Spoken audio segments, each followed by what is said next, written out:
देवी कथा श्रीदेवी कथासार. श्री गणेशाय नमः.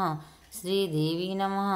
सूत सांगता शौनिकाशी, मार्कंडेय सांगतात मेधाऋषीशी. सुरथाशी कथा सांगत जे असुर दैन्य देवीने मारले पूर्ण.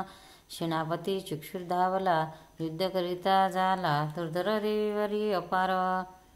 वर्षता झाला रणांगणात मेघा शिखरावरी, जैस पाणी उतरले तैसे बाणा मारत होता.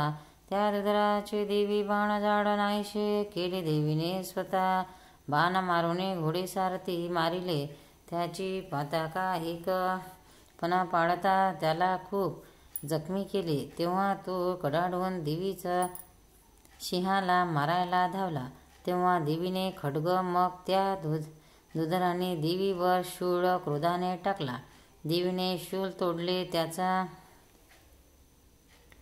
शूलाचा खंड विखंड केला. भिन्न छिन्न भिन्न शरीर केले. असा चक्षुर पडला रणी. मग चामर हत्तीवर बसून क्रोधाने शक्ती देवीवर सोडली. देवीचा श्वास घेतल्याने शक्ती पडली खाली. मग शूल देवीवर टाकत असे. देवीने 100 शूल एका बाणाने खंडिले. मग देवीचा सिंह उड्डाण घेऊन चामराच्या हत्ती मरण खाली पडला. सिंह उडाला तेव्हा करप्रहारे चामर शिर छेदले. दगड वृक्ष उदग्र दातावर बुक्का मारून पडला. देवी घेऊन क्रोधायमान बाष्कल गदेने मारला. भिंदी पाल बाण सोडून ताम्र अंधक मारला. त्रिशूल उग्रहस्त उग्रवीर्य महाहनु मारला. देवी खडगे करून सत्वर देवी बिडालाचे शिर दुर्मुख महाक्रूर महिषासूर रेडा घेऊन त्रासित असे. गणाते देवीचे ते सिंहाने पायाला खुरांनी किती जणांना मारले. शुंगांनी तो देवीने पायाच्या खुरांनी किती फिरत असताना मरण कित्येक पावले. कितीचे गण मरण पावले. त्यांच्या उच्च श्वास तो महापराक्रमी असुर त्याच्या खुरांनी मारले. रेडा होय.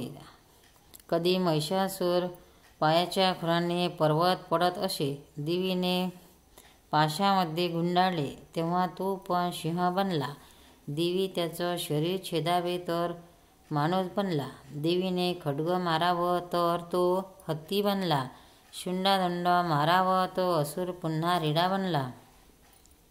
देवी मधुपान करत पर्यंत तो असुर रेडा स्वरूपात शिंगाने पर्वत टाकून आणून टाकत असे. मग बाणांनी देवी पर्वता फोडले. देवी म्हणाली. मग देवी मधु सेवन केल्यावर देवीने उड्डाण करून त्यावर बसली. 2 पाय ठेवले. खाली पडला तेव्हा हाहाकार झाला. मग देव पुष्पवर्षाव करतात. महालक्ष्मीचे चरित्र ज्याला पुरुषार्थ लाभेल. श्लोकात अर्थ राममुखे विदाविला कुशल श्रवण केला पाहिजे. सर्व बाधा प्रशमन हा अध्याय वाचावा. अंबा माता की जय.